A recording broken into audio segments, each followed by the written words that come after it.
Property విషయంలో confusion గా ఉన్నారా? గేటెడ్ కమ్యూనిటీలో ఫ్లాట్ తీసుకోవాలా లేదా విల్లా తీసుకోవాలా? మన పిల్లల భవిష్యత్ కోసం ఓపెన్ ఫ్లాట్ తీసుకోవాలా? మన హైదరాబాద్ లో ఏ లొకేషన్ లో కొంటే మంచి అప్రిసియేషన్ వస్తుంది? మరి నమ్మకమైన ప్రాపర్టీ కొనాలంటే నమ్మకమైన గైడ్ కావాలి కదా.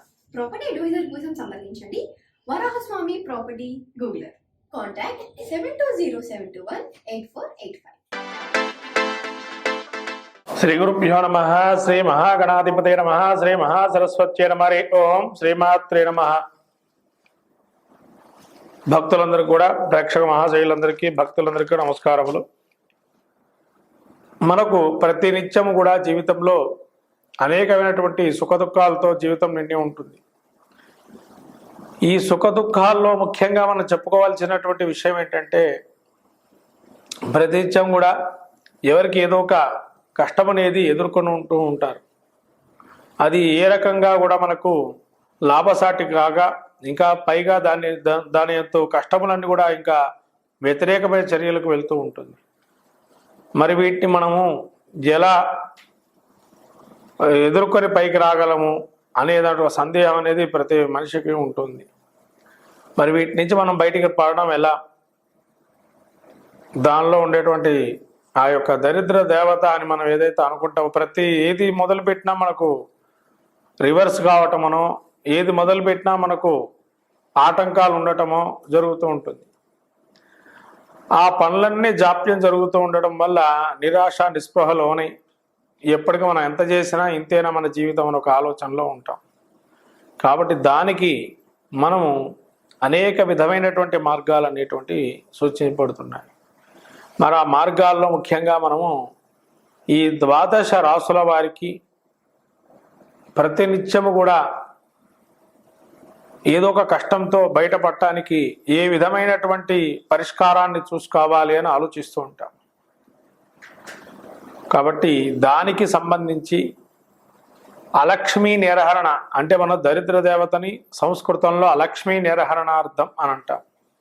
అంటే అలక్ష్మి అంటే స్థిరమైనటువంటి లక్ష్మి కాకుండా మన ఇంట్లో వస్తువు వెళ్ళిపోయేటువంటి లక్ష్మిని అలక్ష్మి అంటాం. కాబట్టి అటువంటివి కాకుండా స్థిరమైన లక్ష్మి మన ఇంట్లో నివాసం ఉండేటట్టుగా మనం ఏం పాటించాలి, దానికి ఏమిటి పరిష్కారం అనేటువంటిది ఈ 12 రాసుల్లో మనకు అశ్విన్యాది నక్షత్రాదులు అట్లానే చేసుకోవాల్సినటువంటి పరిహారాలు అనేది ఈ యొక్క ఏ విధానంలో మనం చేసుకోవాలి, ఏ దేవతను ఆరాధన చేయాలి అనేది ప్రత్యేకంగా మనం సూచించబడుతుంది. అందరూ కూడా భక్తులు ఈ యొక్క జరుగుతున్నటువంటి ఏదైతే వీడియో అంతా కూడా తిలకించి పూర్తిగా దానిలో క్రమబద్ధంగా చేసుకొని ఆ పరిహార మార్గాలు ఎంచుకొని పరిష్కారం తీసుకొని దేవకృప అనుగ్రహం కలిగి అలక్ష్మి నిరహరణమై స్థిరలక్ష్మి కలగాలని కోరుకుంటూ ఆ దరిద్ర దేవత ఏదైనటువంటి జ్యేష్ఠాదేవి అని కూడా అంటారు. జ్యేష్ఠాదేవి అంటే లక్ష్మీదేవి యొక్క అరికాల్లో ఉంటుంది. ఆ జ్యేష్ఠాదేవి ఏదైతే ఉంటుందో, ఎప్పుడైతే మన ఇంట్లో లక్ష్మి వెళ్ళిపోతుందో వెంటనే జ్యేష్ఠాదేవి ఇంటికి వస్తుంది. కాబట్టి జ్యేష్ఠాదేవి నిర్హరణార్థం. అందుకనే జ్యేష్ఠ మాసంలో అందరూ కూడా అన్ని దేవతామూర్తులకి వసంతోత్సవాలు చేస్తారు. ఎందుకంటే వసంతోత్సవంతో ఏదైనా కూడా అలక్ష్మి అనేది ఏదైతే అక్కడ క్షేత్రంలో కనుక ప్రవేశించినట్లయితే ఆ అలక్ష్ములన్నీ కూడా తొలగిపోయి స్థిరమైన లక్ష్మి పొందటానికి దేవతా స్వరూపానికి కూడా ఆ యొక్క దృష్టి దోషాలన్నీ కూడా, ఆ దృష్టి అంటే కొంతమంది ఆ దేవుణ్ణి చూడంగానే కూడా అన్ని విధాలుగా కూడా స్వామి మనందరికీ కూడా నరదృష్టి నరఘోషలు అన్నీ అందరికీ ఉంటాయి. అవన్నీ తొలగింపజేయాలని దేవుడి దగ్గరికి వెళ్తాం. కానీ దేవుడి దగ్గరికి వెళ్ళినప్పుడు కూడా మనము అక్కడ ఆయనకి వేసినటువంటి ఈ యొక్క ఆహారాలు ఇవే చూస్తాం, కానీ దేవుడు అనుగ్రహం కలగాలని ఎవరు కోరుకోరు. అక్కడ వెళ్తే కొంతమంది దైవత్వాన్ని కూడా మనం అక్కడ చూసి ఆ స్వామి స్వరూపం లీలా వినోదాలు అనేకం కూడా ఉన్నాయి అక్కడే. అంటే ప్రతిదీ కూడా క్షేత్రంలో మనం చూడవలసినటువంటి క్షేత్రాలు ఏవైతే ఉంటాయో అవన్నీ కూడా పరిష్కార మార్గంగా సూచిస్తూ మనకుండేటువంటి ఇబ్బందుల నుంచి బయటపడడానికే ఈ యొక్క దరిద్రత తొలగింపజేయడానికి 12 రాశుల వారికి ఫలితాలు చెప్పబడుతుంది. నమస్కారం. శ్రీమాత్రే నమః. తదుపరి రాశి కన్యారాశి. కన్యారాశికి ఉత్తరాక్షత్రం 2, 3, 4 పాదాలు, అట్లాగే హస్తాక్షత్రం 4 పాదాలు, చిత్తాక్షత్రం 1, 2 పాదాలు. వీరికి కష్టాలు ఏ విధంగా ఉన్నాయి, ఆ దరిద్ర దేవత కానీ అవన్నీ తొలగిపోయి మంచి శుభ ఫలితాలు రావాలని, అట్లాగే అలక్ష్మి దోష నివారణార్థం లక్ష్మీ ప్రాప్తికి ఏం చేయాలి అనే దానికి వస్తే, ఉత్తరాక్షత్రం 2, 3, 4 పాదాల వారు ఇది వరకు కూడా చెప్పారు, సింహరాశిలో ముక్కుసూటితనం అనేది ఉంటుంది, సౌమ్యంగా కూడా మాట్లాడతారు.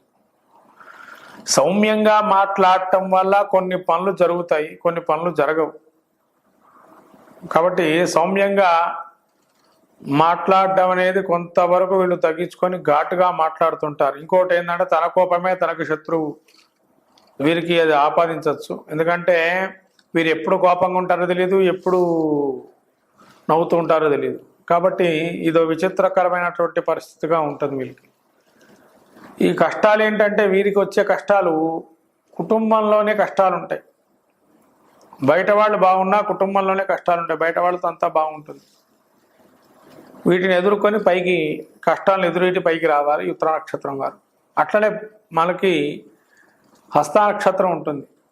వీళ్ళ దగ్గర డబ్బులు కానీ అన్ని విద్యావంతులు అన్నీ ఉంటాయి, కానీ అన్నీ ఉన్న అల్లున్నట్లో చేనున్నట్టుగా ఎంత విద్యావంతులైనా ఎంత తెలివితేటలున్నా తందాకు వచ్చేటప్పటికి ఏది పనికి రాకుండా ఉంటుంది. ఇది ఇష్టాలు వీళ్ళకి.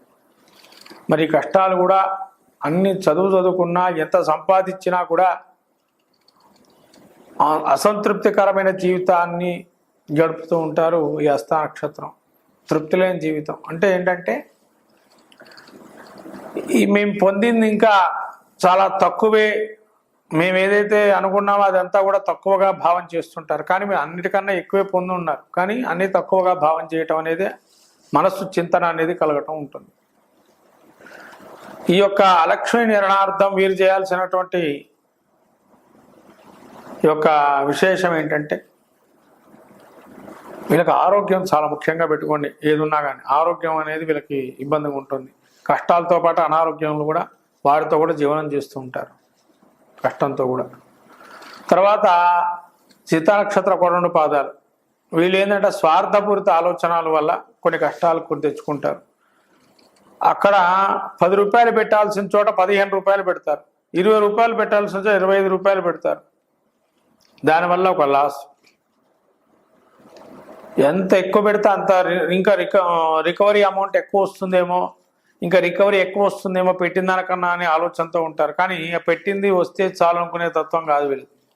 దాంతో కష్టాలు కొని తెచ్చి పెట్టుకుంటారు.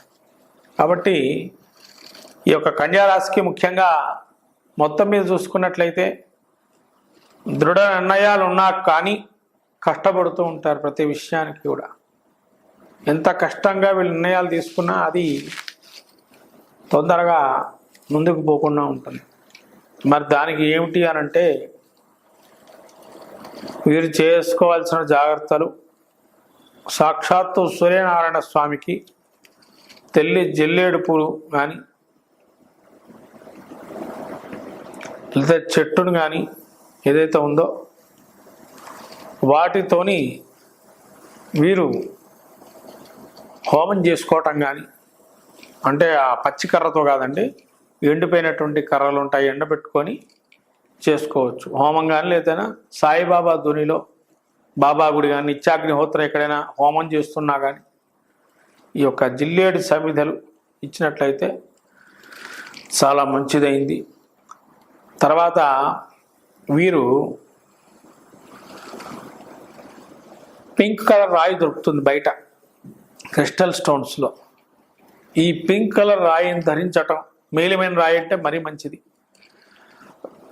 ధరించినా కానీ పింక్ రంగు ఉండేటువంటి వస్త్రాలని దానం చేసినా కానీ, లేదా పింక్ రంగులో ఉండేటువంటి పూలు ఏవైతే ఉంటాయో తామర పూలు, ఈ తామర పూలు పద్మావతి అమ్మవారికి లక్ష్మీదేవికి కానీ పెట్టినట్లయితే, ఇదే గణపతికి కూడా గరికతో సహా పెట్టినట్లయితే అలక్ష్మీ దోషంపై లక్ష్మీ ప్రాప్తి కలుగుతుంది. ఈ చిత్తా నక్షత్రం వారికి, హస్త నక్షత్రం వారికి ఏంటంటే ఈ జిల్లేడు పూలు మన తామర పూలు, గరిక, ఈ రెండు కూడా లక్ష్మీదేవికి కానీ గణపతికి కానీ పెట్టి ఆరాధన చేయటం. బెల్లం ఏదైతే ఉంటుందో బెల్లాన్ని నైవేద్యంగా పెట్టడం, లేతే బెల్లం పానకం చేసి సమర్పణ చేయటం. చిత్తాక్షతలు 1-2 పాదాలకు వచ్చేటప్పటికి పగడాల మాల ఏదైతే ఉంటుందో వాటితోని గణపతికి కానీ లక్ష్మి కానీ జపం చేసుకోవడం వల్ల అలక్ష్మీ దోషాలపై లక్ష్మీ ప్రాప్తి కలుగుతుంది. ఈ విధంగా మొత్తం మీద ఈ సింహరాశి వారికి, ఈ యొక్క కన్యారాశి వారికి మొత్తం మీద చూసినట్లయితే ప్రతి బుధవారము వీరు విష్ణుమూర్తి దేవాలయానికి వెళ్ళి పెసరాన్నం కానీ లేతే పెసరపప్పు చేసేసినటువంటి ద్రవ్యాలు ఏవైతే ఉంటాయో వాటిని కానీ దానం కానీ ధర్మం కానీ ఆవుకు పెట్టడం కానీ చేస్తే మంచి సత్ఫలితాలు అనేవి వస్తాయి. శ్రీమాత్రే నమః.